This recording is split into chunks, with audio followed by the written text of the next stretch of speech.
weakness of human beings. Yeah, Because yeah. we be distracted all the time. And then I'll say sorry and then go on. Yeah, that's right.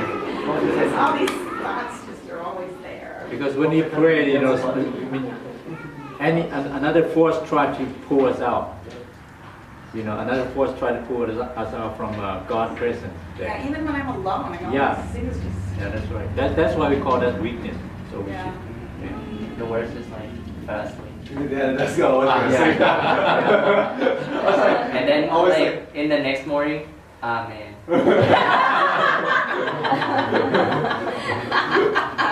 You really got distracted, huh? Like keep going, and like with me, I try to pray before, I'm taught to pray before I go to bed, right? And then sometimes I was praying, fell asleep. What was I?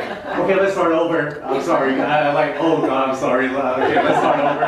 And it keeps going. You can talk to him in your dreams. Yeah, in your dream, you just keep on talking to him. Yeah, I wonder if that happens to the Koreans who praise. That's right. Oh, maybe because they keep starting over, so that's how they come up with 3-hour prayer. Oh, I don't know. I don't know how they pray, but they have enough. But they've learned, it seems like, to pray the whole night in this church. If not, they're asleep, because they do have.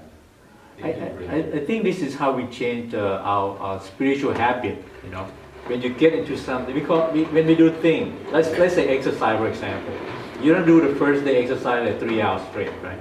The first day you always 5 minutes, 10 minutes, you get tired, and then the next day you get stronger. Maybe you can go to 20 minutes and half an hour next day, and on and on. And later you can go you can see the bodybuilder or the athletes, they can train themselves to endure, to run so long, to do a lot of things so long, but without getting tired, because they train themselves, they train their body. Same way we can train our spiritual life the same way. We call it a slight edge. So a little at a time, by the time you know it, you get better. You get better. Like you want to lose some weight, you're not going to lose in 1 day or 1 week. You take time, 3 months, 6 months, or a year, because if you keep on a little bit more, slight edge, a little bit more every day, you're getting better and better. Same thing, we have to train ourselves that way too.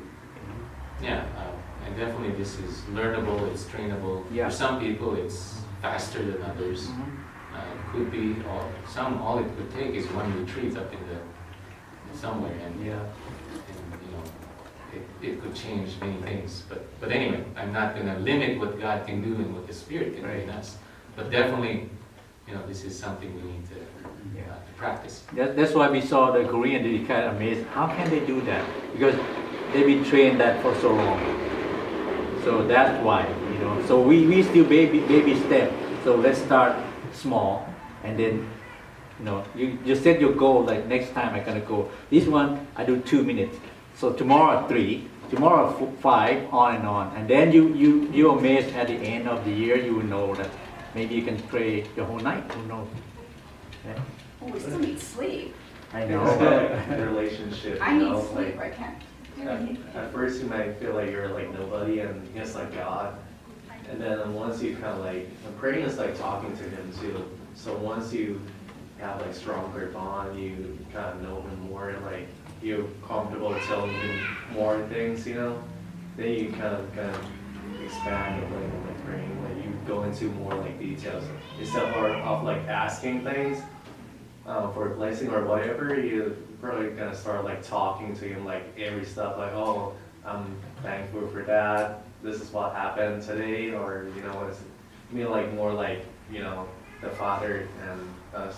And as children. I have this other thought here that he's saying. So I'm going to shift the topic. It says, your pastor in the services of worship need to be bathed in prayer.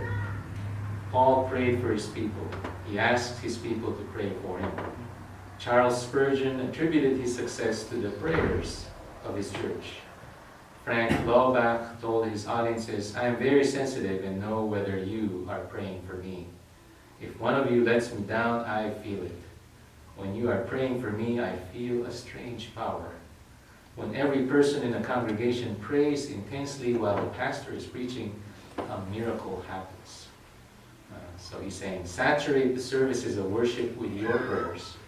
See the Lord high and lifted up, filling the sanctuary with His presence. So what do you think of that? How does that strike you guys?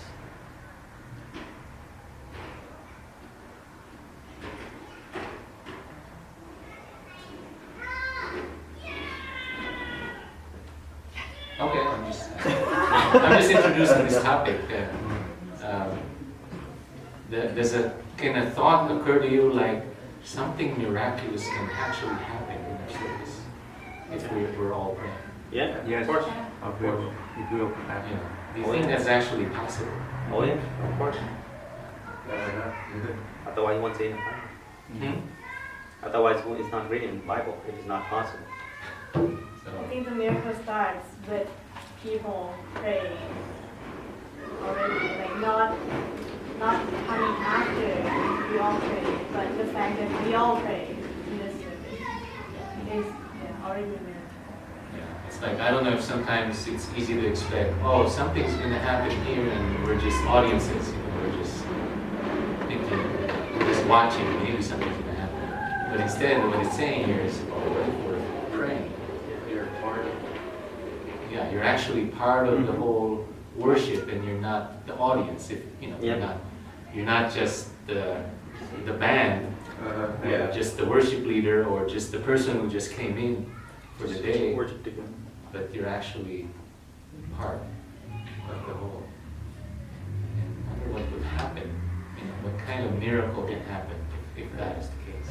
A lot of time we're leading by sight and not by faith. Instead of praying for it, we're just, I don't think that's going to be possible. You already shut yourself down, before we just pray and just pray and then let the Holy Spirit work and, just by faith, you can, 2 plus 2 is not 4. You don't know what the Holy Spirit or the power that God's going to do, Yeah. Because that's, I think a lot of me also, a lot of times you just leading by sight. I say, we're praying, but I don't think it's going to be possible though. Right. Human, to humans, it's not possible. But we've seen times and times again that. Yeah, with that, like worshiping, many times, like when people misunderstanding that meaning of worship as, using your own skills and, your own ways of leading. But actually, leading the worship is being used, is kind of like letting God using you as a tool to lead the worship. It's not from you, it should be from God. Sometimes people just forgot. I mean what I mean, sometimes I forgot. Yeah, we're worship fan, everyone should be the tool for God to